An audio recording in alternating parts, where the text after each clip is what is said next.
Good morning everyone. आज हम लोग जिस टॉपिक को डिस्कस करेंगे वो टॉपिक आपका जो है वो है एडी करंट्स। बहुत ही सिंपल टॉपिक है बट बहुत इम्पॉर्टेंट है हमारी डेली लाइफ के लिए।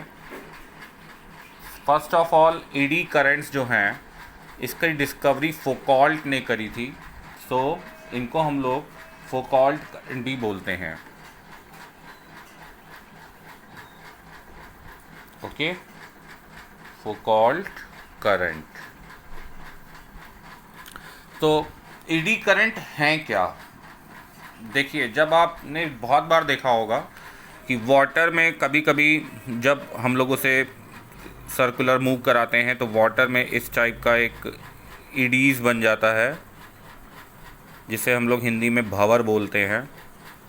उसी के नेम पे ये भी उसी के नेम पर इनका नेम रखा गया eddy currents. So basically eddy currents क्या हैं? बेसिकली ये हमारी इंड्यूस करंट होती है, लेकिन ये इंड्यूस करंट वहाँ होगी जहाँ पे बल्क पीस होगा। Bulk pieces of conductor. ठीक है, अगर पीस बल्क में है तो वहाँ पर एडी करंट हमारी जनरेट होगी। और एडी करंट बेसिकली क्या होती है? इंड्यूस्ड होती है। और इंड्यूस करंट में आप जानते ही हैं कि इंड्यूस करंट कब होती है? जब मैग्नेटिक फ्लक्स किसी भी कंडक्टर से जब मैग्नेटिक फ्लक्स जो लिंक हो और वो चेंज हो तो हमारी करंट इंड्यूस होती है। और जब वो मेटल पीस या कंडक्टर पीस बल्क में होता है तो वहाँ पर वो इंड्यूस करंट इस डायरेक्शन में होती है। ठीक है, उसके इनसाइड होती है। इसको हम लोग एडी करंट बोलते हैं।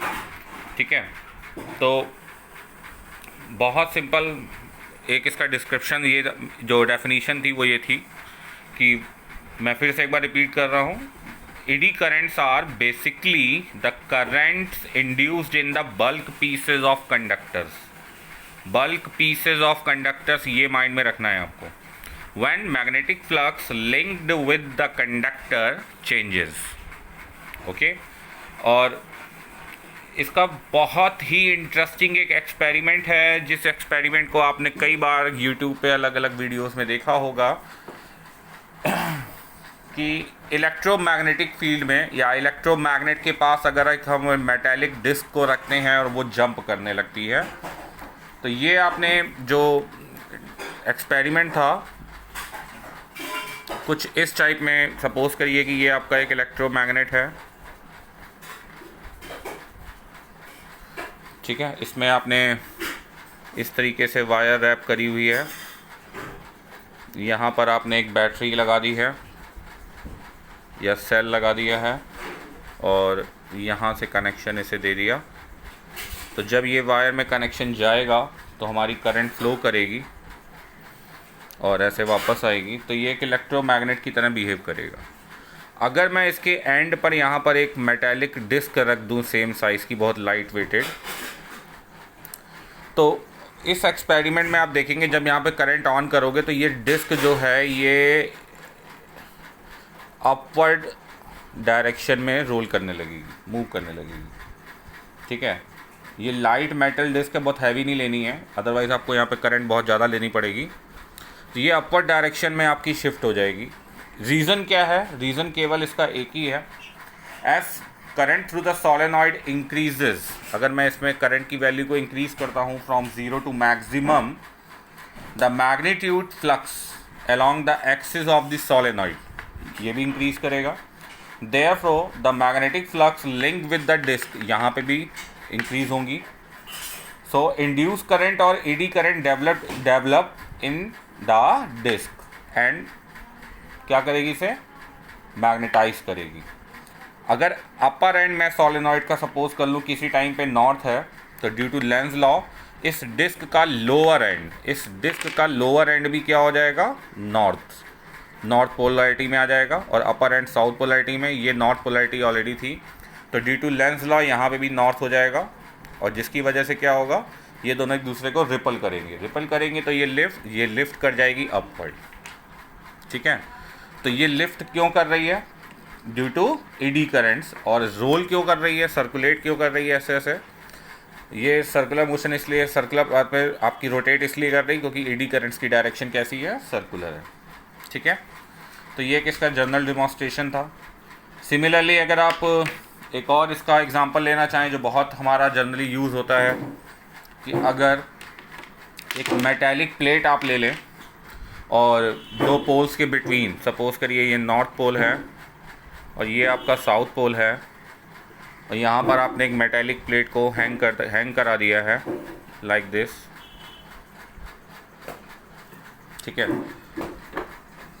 ये पॉइंट आपको क्लियर है। यहाँ पे मैंने एक मेटालिक प्लेट को नॉर्थ साउथ पोल के बिटवीन हैंग करा दिया है, ये इलेक्ट्रोमैग्नेट है, और let it come to rest with its plane perpendicular to the magnetic field. So when the magnetic field is off, magnetic field जब हम off रखेंगे, the metallic plate क्या करेगी, disturbed once from its equilibrium position and left. It oscillates freely for a longer time because there is no magnetic field. But when the electromagnetic is switched on, the vibration of the plates are damped and the plate stops vibrating sooner. ठीक है, क्योंकि vibration इसके damped होते जाएंगे और plate का जो vibration है वो आपका जल्दी ख़त्म हो जाएगा पहले से। So this is because of ED currents develop in the vibrating plate. ठीक है, तो अगर आप फिर से आप अगेन वापस सोचें कि यहाँ पे मैंने इलेक्ट्रोमैग्नेट ऑफ किया हुआ है तो नॉर्मल पोजीशन रेस्ट में है, तो इससे जो मैग्नेटिक फ्लक्स लिंक हो रही हैं विद द प्लेट, ठीक है, ये मैक्सिमम है। इलेक्ट्रोमैग्नेट ऑन कर दिया और जब इस कंडीशन पे हमारा प्लेन परपेंडिकुलर था तो इस समय लिंक्ड मैग्नेटिक फ्लक्स क्या होंगी, मैक्सिमम होगी। Okay, and when it is developed towards any one extreme position, area of the plate in the field decreases, therefore magnetic flux linked with the plate decreases and eddy currents develop in the plate, which according to Lenz's law opposes the decrease in flux and hence the motion of the plane towards extreme position होने लगेगा। Similarly, when plane returns from extreme position to mean position, the area of the plate in the field increases.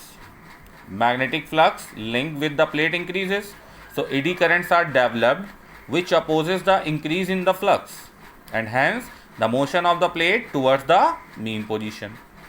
So in either case, vibration of plates are opposed and hence damped.